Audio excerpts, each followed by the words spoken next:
Hello everyone.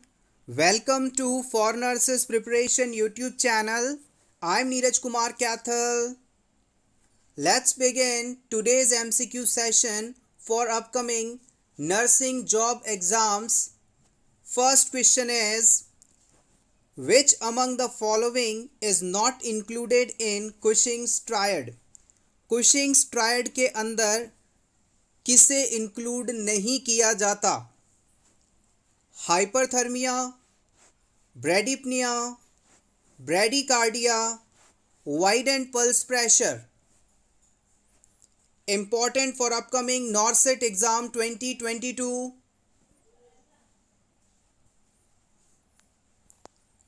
The right answer is option A.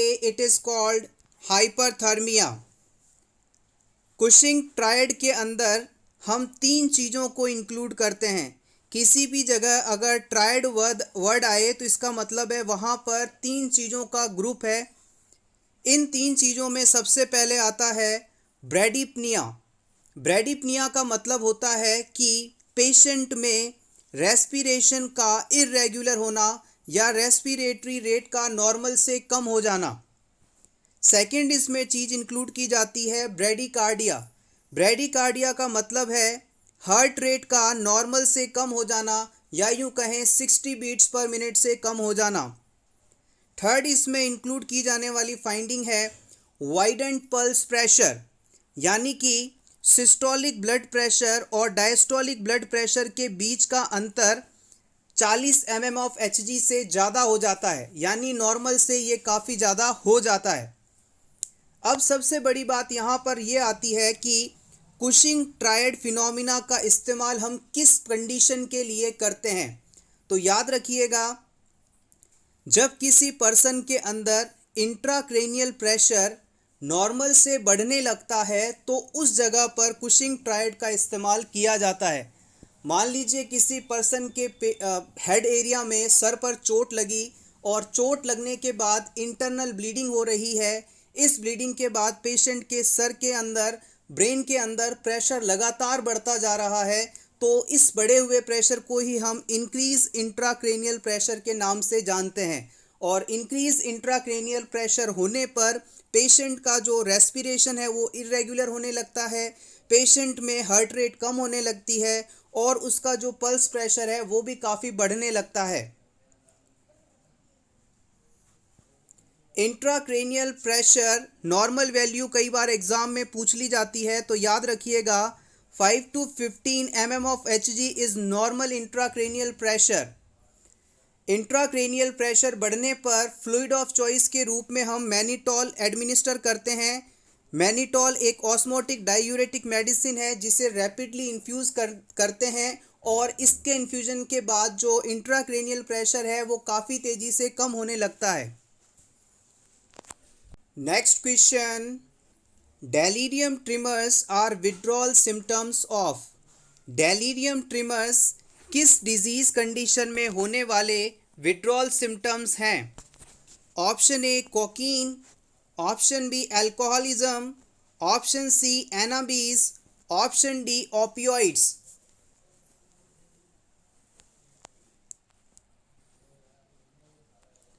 The right answer is option B. अगर कोई व्यक्ति लंबे समय से अल्कोहल ले रहा है और अचानक यदि वो अल्कोहल इंटेक बंद कर दे, शराब पीना छोड़ दे, तो ऐसी सिचुएशन में उस पर्सन में विड्रॉल सिम्टम्स आते हैं. विड्रॉल सिम्टम्स के अंदर डेलीरियम वाली स्टेट देखी जाती है, डेलीरियम ट्रिमर्स वाली स्टेज देखी जाती है. इसमें पर्सन कन्फ्यूजन में रहता है और उसकी बॉडी में ट्रिमर्स डेवलप होते हैं. Next question, protein are required for. हमारे शरीर में प्रोटीन की आवश्यकता क्यों होती है. ऑप्शन ए वेट रिडक्शन के लिए, वेट को कम करने के लिए.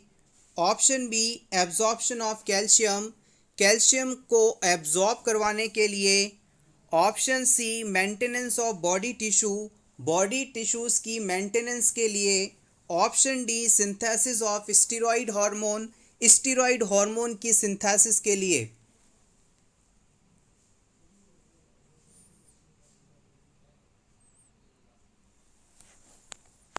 The right answer is option C, maintenance of body tissue. हमारे शरीर में प्रोटीन की रिक्वायरमेंट जब हम मदर के वुम्ब में होते हैं तब से शुरू होती है, और जब तक हम लाइव रहते हैं, जिंदा रहते हैं, तब तक हमें लगातार चाहिए होती है। प्रोटीन हमारे बॉडी की ग्रोथ और मेंटेनेंस के लिए बहुत ही ज़्यादा इसेंशियल माना जाता है। प्रोटीन के फंक्शंस की बात की जाए तो हमारे बॉडी में इम्यूनोग्लोबुलिन, जिसे आप एंटीबॉडी के नाम से जानते हैं, एग्जाम्पल की आईजीजी, जिसका निर्माण भी प्रोटीन से होता है। इसके अलावा हमारे बॉडी में कई सारे एंजाइम्स हैं जो कि बॉडी में अलग अलग जगह पर डाइजेशन जैसे अलग अलग फंक्शंस परफॉर्म करते हैं। उनके सिंथेसिस में भी प्रोटीन का रोल होता है। इसके अलावा मैसेंजर्स के रूप में जैसे कि ग्रोथ हार्मोन है आदि भी प्रोटीन से बने सब्सटेंस होते हैं जो कि बॉडी की ग्रोथ के लिए इसेंशियल होते हैं। इसके अलावा एक्टिन प्रोटीन स्ट्रक्चरल कंपोनेंट हैं, या ये हमारी सेल को सपोर्ट प्रोवाइड करते हैं। सेल की स्ट्रक्चर को मेंटेन करने के लिए एक्टिन प्रोटीन इंपॉर्टेंट है। इसके अलावा फेरेटिन नामक प्रोटीन ट्रांसपोर्टेशन और स्टोरेज फंक्शन के लिए जाना जाता है। ऐसे देखा जाए तो प्रोटीन के बहुत ही ज़्यादा फंक्शंस हैं, लेकिन एग्ज़ाम पॉइंट ऑफ व्यू से ये 4-5 पॉइंट्स काफ़ी इंपॉर्टेंट हैं। Next question, which lab test is to be monitored in the client is on treatment with aminoglycosides. Antibiotic medicine aminoglycosides ले रहे पेशेंट में कौन सा टेस्ट करवाना बहुत ज़रूरी है? Haemoglobin, serum bilirubin, serum creatinine या फिर platelet count?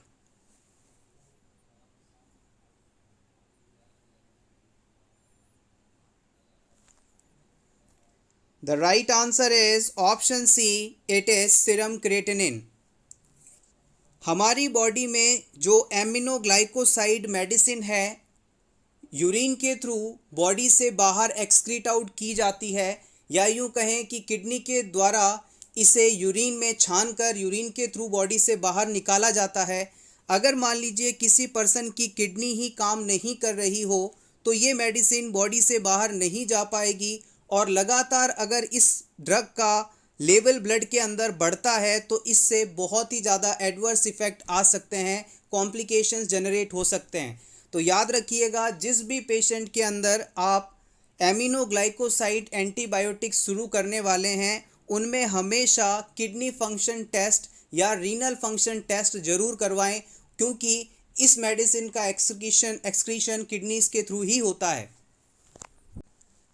Next question, in primi gravida mother engagement occurs at approximately gestation age. आपको बताना है कि प्रीमी ग्रेविडा मदर में जो एंगेजमेंट है वो किस एज पर होता है। एंगेजमेंट का मतलब है फीटस हेड का नीचे की तरफ डिसेंट होना। पेल्विक कैविटी में बच्चे के सिर का नीचे की तरफ शिफ्ट होना एंगेजमेंट कहलाता है। Option A 30 to 32 weeks, 32 to 34 weeks, 34 to 36 weeks, 38 to 40 weeks.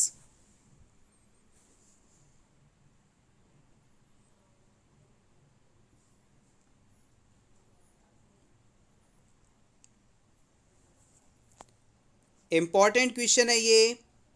Option C is correct here. Primi gravida mother में जो एंगेजमेंट होता है वो करीबन 34 से 36 सप्ताह की प्रेगनेंसी पर होता है। फंडल हाइट के बारे में अक्सर ये चीज़ें पूछी जाती हैं कि 12 वीक पर फंडल हाइट कहाँ पर होती है, तो आप बताएंगे सिम्फाइसिस प्यूबिस के लेवल पर। और यदि आपसे पूछ लिया जाए कि अम्बिलिकस के लेवल पर फंडल हाइट किस गैस्टेशनल एज पर या किस प्रेगनेंसी वीक पर पहुंचती है, तो आप बताएंगे 20th वीक पर। और 36 वीक के अराउंड ये जिफॉइड प्रोसेस पर होती है। जैसे ही मदर में एंगेजमेंट होता है बच्चा नीचे की तरफ खिसकता है, मदर में आ रहे रेस्पिरेशन रिलेटेड डिफ़िकल्टी थोड़ी ईजी हो जाती हैं। मदर को सांस लेने में जो तकलीफ हो रही थी वो अब कुछ कम होने लगती है। इसी वजह से इसे हम वेलकम साइन के नाम से भी जानते हैं। Next question, drug of choice for bipolar affective disorder is. Bipolar affective disorder में ड्रग ऑफ चॉइस किसे माना जाता है? लिथियम कार्बोनेट, क्लोरप्रोमेजीन, ब्यूप्रोपियोन या फिर benzodiazepines.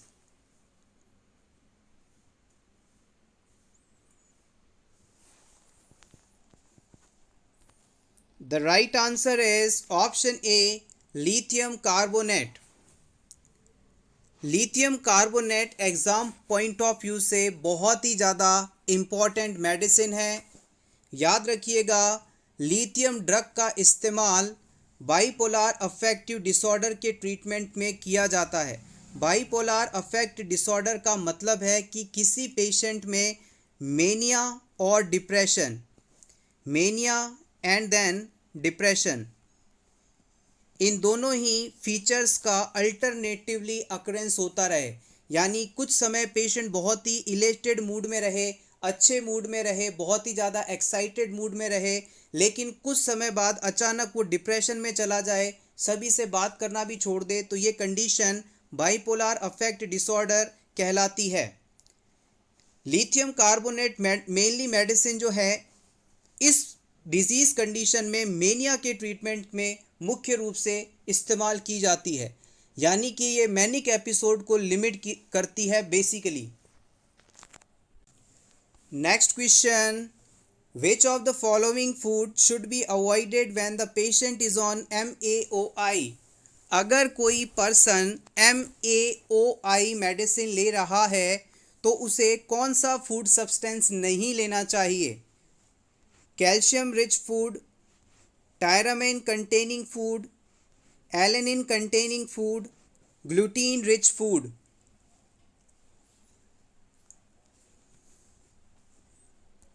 The right answer is option B, tyramine containing food. MAOI का फुल फॉर्म है monoamine oxidase inhibitors. Monoamine oxidase inhibitors. जब कोई पर्सन इस मेडिसिन को ले रहा होता है तो उसे ऐसा कोई भी फूड नहीं लेना चाहिए जिसमें टायरामीन हो। अगर वो टायरामीन कंटेनिंग फूड लेगा तो इस टायरामीन के कारण पर्सन का ब्लड प्रेशर बहुत ही ज़्यादा बढ़ जाएगा, इतना ज़्यादा कि पेशेंट हाइपरटेंसिव इमरजेंसी स्टेट में चला जाएगा और इस सिचुएशन में पेशेंट को तुरंत हॉस्पिटलाइज करना आवश्यक हो जाता है।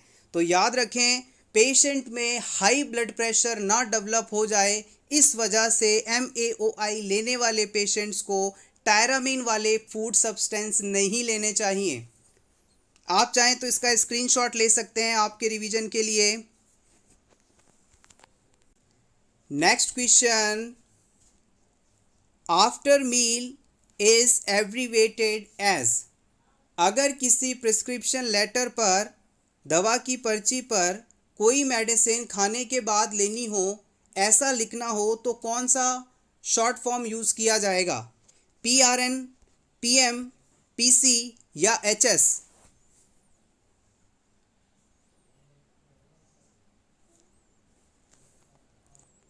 The right answer is option C, it is PC।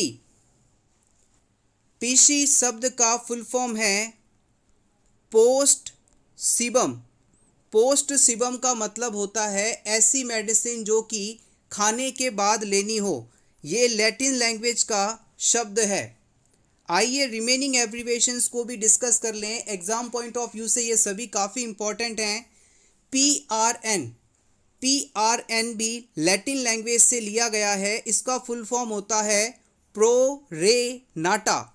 प्रोरेनाटा यानी कि इस मेडिसिन को आप तभी दें जब आवश्यक हो, व्हेन नेसेसरी।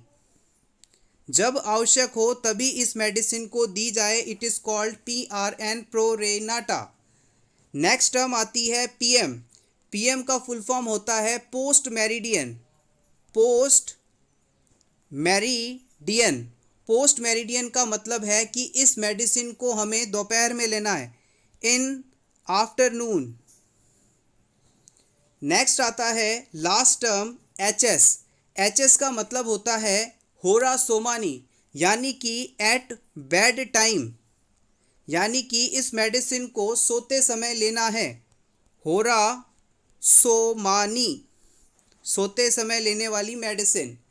अगर आपको कोई मेडिसिन खाना खाने से पहले लेनी है तो उसके आगे लिखा जाएगा एसी, एंटीसिबम, एंटीसिबम, यानी कि बिफोर मील, खाना खाने से पहले।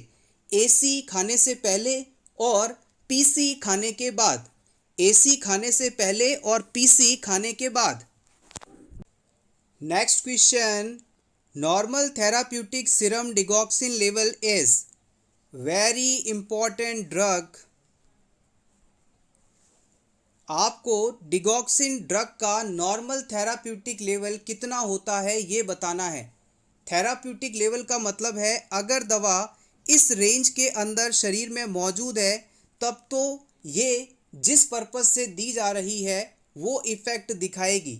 अगर थेराप्यूटिक लेवल से ब्लड में इसका लेवल कम हुआ तो इसका इफ़ेक्ट नहीं आएगा, और ड्रग का लेवल ब्लड में थेराप्यूटिक लेवल से ज़्यादा होने पर टॉक्सिक इफ़ेक्ट, एडवर्स इफ़ेक्ट या बैड इफ़ेक्ट्स डेवलप होंगे। तो आपको बताना है कि डिगॉक्सिन का नॉर्मल सीरम थेराप्यूटिक लेवल कितना होता है। 1.5 to 2 ng per ml, 2 to 3 ng per ml, 3 to 5 ng per ml और 5 to 7 ng per ml।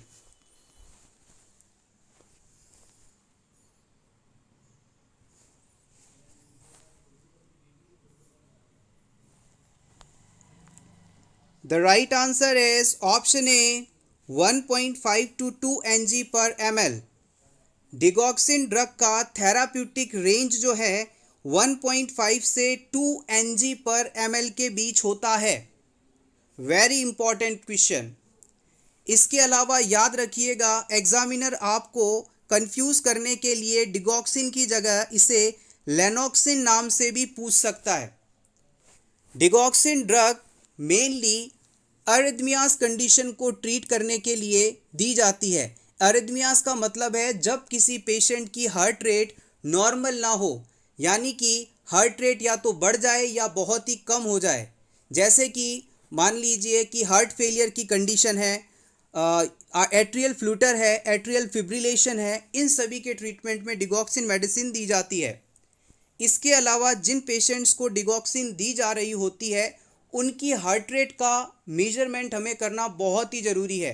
याद रखिएगा, किसी भी अडल्ट पर्सन को आप कभी भी डिगॉक्सिन ड्रग नहीं देंगे अगर उसकी हार्ट रेट 60 बीट्स या इससे कम है।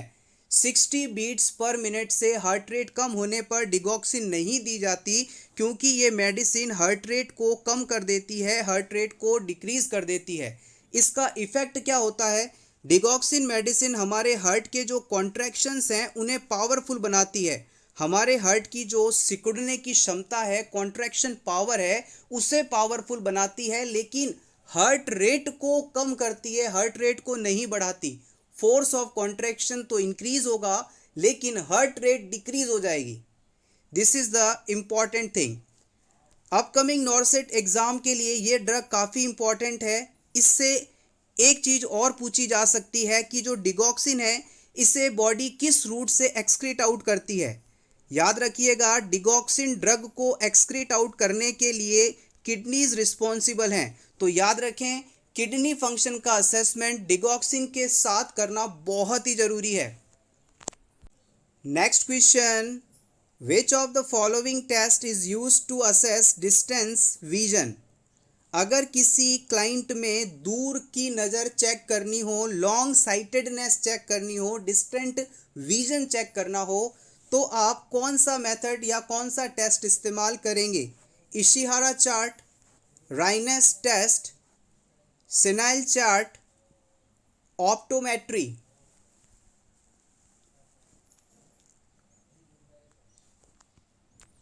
The right answer is option C, senile chart।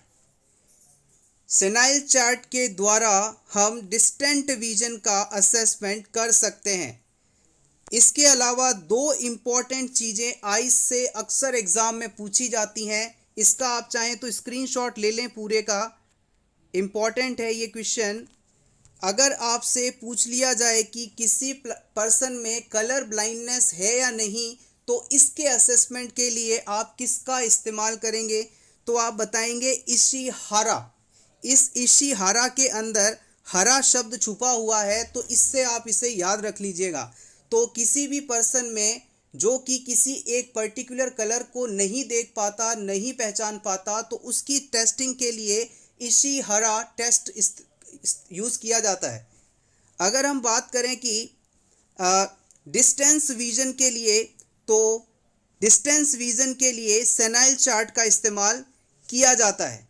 ये दोनों ही चीज़ें इंपॉर्टेंट हैं।